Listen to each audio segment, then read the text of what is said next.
যারা অটো চালায় তাদেরকে আমরা অনেক সময় গালি দিই, বকি, অথবা আমরা মাঝে মধ্যে অনেকেই অটোরিকশা বন্ধ করার আন্দোলন করি। আপনারা জানেন যে আমাদের জন্য, আমরা মধ্যবিত্ত ফ্যামিলি যারা, ওদের জন্য এই অটো একটা প্রাইভেট, আমাদের জন্য প্রাইভেট কার। আর যাদের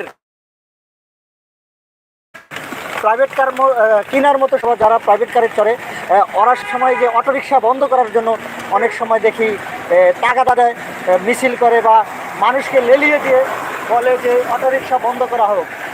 আসলে অটোরিকশা এমন একটা যান, আমি এর আগেও বলেছি আপনাদের, আমি অটোরিকশা যারা চালায় ওদের নিয়ে আমি সবসময় কথা বলি, এবং কয়েকদিন আগে দেখেছেন আমি অটোরিকশা ইয়াতে একটা লাইভ দিয়েছিলাম। আমাদের গরিবের জন্য অটোরিকশা হয়ে যায় একটা প্রাইভেট কার। দেখেন, যারা বাংলাদেশে প্রাইভেট কার বন্ধ করতে বলে, অটোরিকশা বন্ধ করতে বলে, তাদের অবশ্যই প্রাইভেট কার চড়ার মতো অথবা কেনার মতো টাকা আছে, বা তারা নিজেরা প্রাইভেট কারে চড়ে বিধায় অটোরিকশা বন্ধ করতে চায়। আপনাদের এর আগে বলেছি, যখন আমার কোনো ভাই বোন আত্মীয় স্বজনের ভিতর অসুস্থ হয়ে যায়, আমরা কিন্তু সর্বপ্রথম কোনো অ্যাম্বুলেন্স বা কোনো প্রাইভেট কারকে আমরা ডাকতে পারি না। আমাদের প্রাইভেট কার এই যে অটো, তাহলে এই অটোওয়ালা যারা অটো চালক, রিক্সাওয়ালা, ওদেরকে আমরা অবশ্যই সম্মান করব, এবং আমরা চাইবো যে বাংলাদেশে অটো থাকুক, কিন্তু অটো চালকদের প্রশিক্ষণ দিতে হবে, সুন্দরভাবে প্রশিক্ষণ দিতে হবে, প্রশিক্ষণ দিতে হবে এবং তাদের ব্রেক সিস্টেমটা একটু ভালো করতে হবে। আমরা কখনো অটোরিকশার, বিশেষ করে আমি কখনো অটোরিকশার বন্ধ করুক এটা চাই না।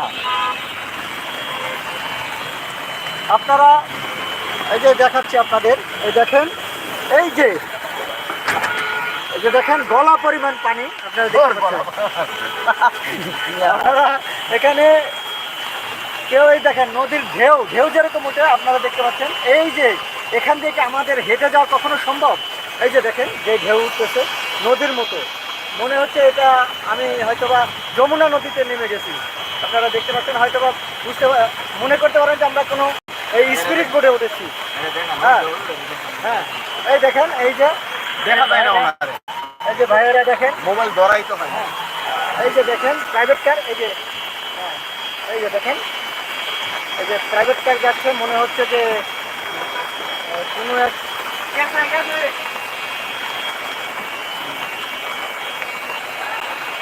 আপনারা দেখতে পাচ্ছেন। বলেন তো দেখে আমরা নদীতে আছি না কোথায় আছি নিজে বুঝতে পারতেছে না। দেখছেন কি অবস্থা হয়েছে, আপনারা দেখতে পাচ্ছেন সরাসরি আজকে ঢাকা শহরের যে পরিস্থিতি, ঢাকা শহরের মানুষ কি দুর্ভোগে পোহায়, এটা না দেখলে আপনারা বিশ্বাস করবেন না। অনেকে মনে করে যে ঢাকাতে যারা থাকে তারা অনেক সুখে থাকে। এই যে আজকে সুখের নমুনা কিছু দেখাচ্ছি আপনাদের, আপনারা দেখতে পাচ্ছেন সরাসরি, আপনারা সরাসরি দেখতে পাচ্ছেন মুষলধারে বৃষ্টি, এবং এই যে দেখেন প্রাইভেট কার যাচ্ছে, কি চাকা ডুবে যাচ্ছে। এই যে রিক্সাওয়ালা, অটোওয়ালা মামাদের কি কষ্ট দুর্ভোগ পোহাচ্ছে আপনারা দেখতে পাচ্ছেন।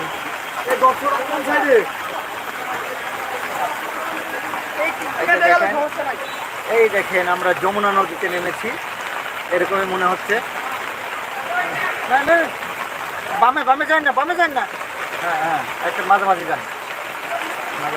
এই যে দেখছেন এদিকে কিন্তু বামে কিন্তু গর্ত আছে, এই যে দেখতে পাচ্ছেন। এই যে দেখেন, এই যে দেখছেন, এই যে যারা এই যে প্রাইভেট কারে চড়ে, ওরা কিন্তু মানুষের দুঃখ কষ্ট, এই যে দেখেন কি ঢেউ, এই যে মনে হচ্ছে কোনো স্রোত, স্রোত এসে গেছে, দেখতে পাচ্ছেন স্রোতধারা, কি আরাম অনেকে ভাবতে পারে। এই যে দেখতে পাচ্ছেন,